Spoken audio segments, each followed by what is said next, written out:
All right, so we got a couple additions to the old arsenal today.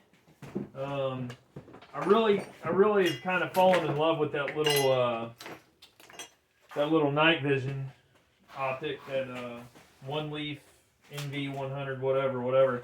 So, and I shot that coyote with a 17, but they're really pretty limited, and they're great on squirrels and groundhogs and things like that, but I feel like a coyote, you're kind of getting to the tail end of being able to just drop something on the spot. That coyote I shot the other day was like sub 20 yards or something like that, so 15 yards, and I wanted something that I could run suppressed, and even though I don't have a suppressor right now, but that's going to be in the future. I'm finally going to break down and get one. But I wanted to be able to run it suppressed. I wanted semi-auto, and I wanted something that hit hard.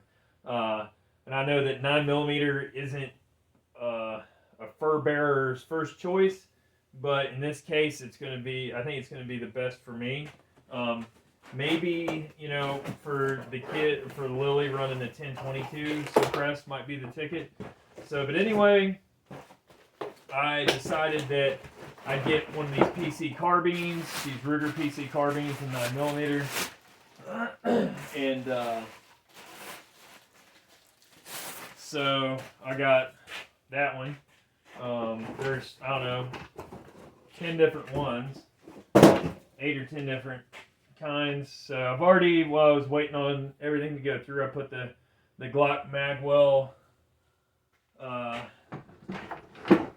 adapter in it. I don't think I've got any Glock mags in here right now. So there's that. And then I really like my trijicons. So, and I found that that NV100, the kind of best the best overall for me in the ranges that I'll be shooting at, having a true 1X with an actual reticle is going to be key, at least for me. I like my trijicons. I've kind of become a trijicon fanboy. I've tried them all. I think, I didn't even realize it came with a little bikini cover. I think the, Night Force is obviously, just kind of top of the food chain as far as everything goes.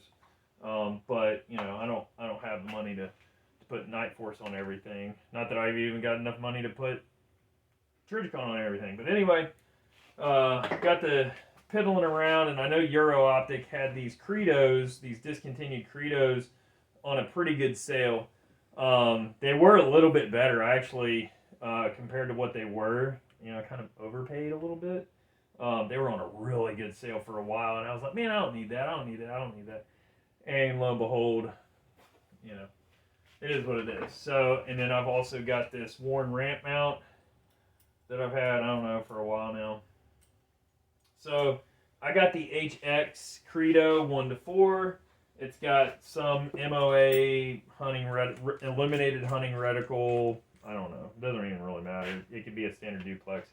The only issue I've got with this is, I don't know if you can even see it. That turret's got a little bit of wobble, and I think it's more because it's got a lift and lock. So in order to reset these, there's no grub screws or set screws. It's just you lift it up, you turn it to reset the turret, and then you push it back down to lock it. I don't really like that. And if I was different and actually read stuff before I bought it or before I tried it or whatever, then I probably wouldn't have bought it based just on that. But at the end of it, I'm not going to be turning turrets,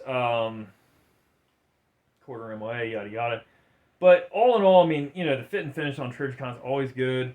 And this Credo line, I guess all of them have really proven to be quite reliable and rugged to a degree. I haven't had any issues out of my other Credo or the 10 mile. The 10 mile hasn't gotten a lot of use, but the Credo has, and it's been great. So I don't know. I'm going to try to get this reticle on here. Let's see here.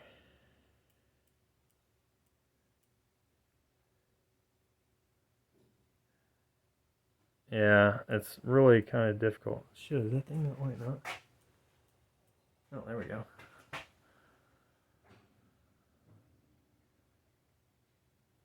So, yeah, I think it'll work out pretty good. Anyway, you don't care about that. For all 6 people watching this, you probably don't care about anything. But anyway, so I've already got the mount. So luckily I don't have to spend $140 on that. I'm gonna mount it pretty far forward,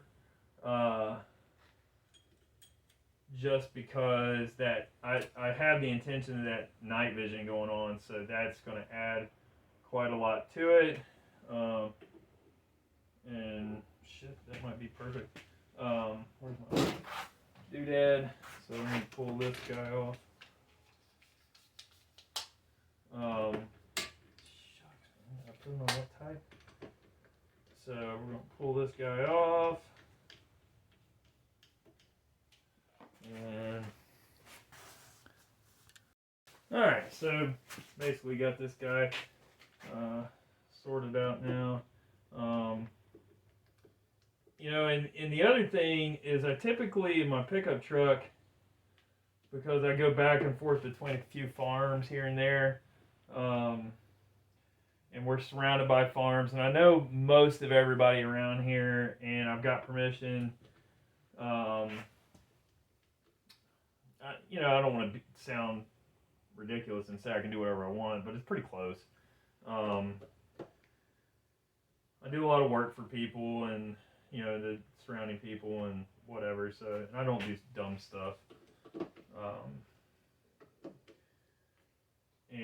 So I've got a truck gun, and typically it's this little short 308 Model 7 with a little fixed 6 power on it, and it's been great.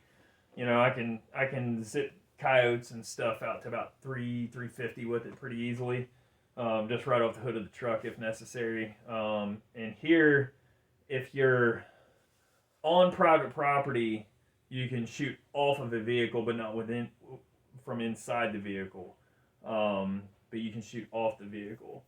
And then this was, you know, this is hopefully going to replace that little bolt rifle, because honestly, like, most shots are 100, 150 yards, and I should be able to do 100, 150, maybe even 200 yards with this. Obviously, I'll have to have a little bit of dope on it. Yeah, the only thing I might change, excuse me, the only thing I might change about this is I might put a folder on this, so I can, you know, fold it up. There's a couple counties that you're not allowed. So our county also, you're not allowed to roll with a loaded firearm. But if this is taken apart, it's not a firearm anymore.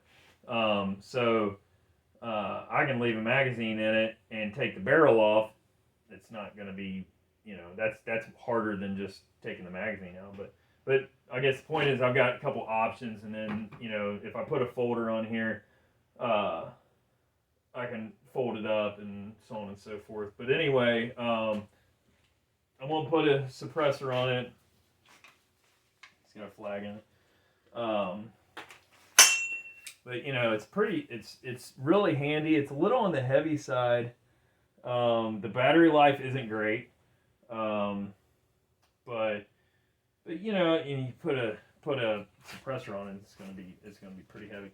So basically, we take and we lock this back to the rear, and I'm not sure if you have to do that quite yet, but it seems to be easier. And then it just comes apart in 2 pieces, and then it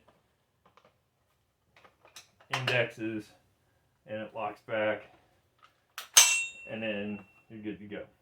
So, and then you can also swap the charging handle side, so you can make it a lefty. It's still going to eject to the right, but you can make it a left-handed charger, side charger. So that's pretty cool for lefties.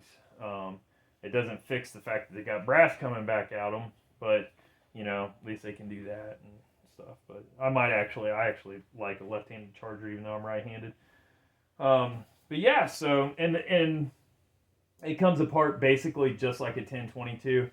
It's essentially a supersized 1022. Just way juicier. So, but yeah, I mean, I think it'll sort itself out pretty good. It's not bad. This Credo is a true 1-power. It. Honestly, I could have put that old Weaver 1-3 on it, and it'd have been fine. But I like cool stuff. So, get this all torqued down, and hopefully get to shoot it. But I just want to throw this up there if anybody, has that sitting in their crawl. So yeah, it's kind of cool. We'll see how it works for a truck gun. But yeah, that's it.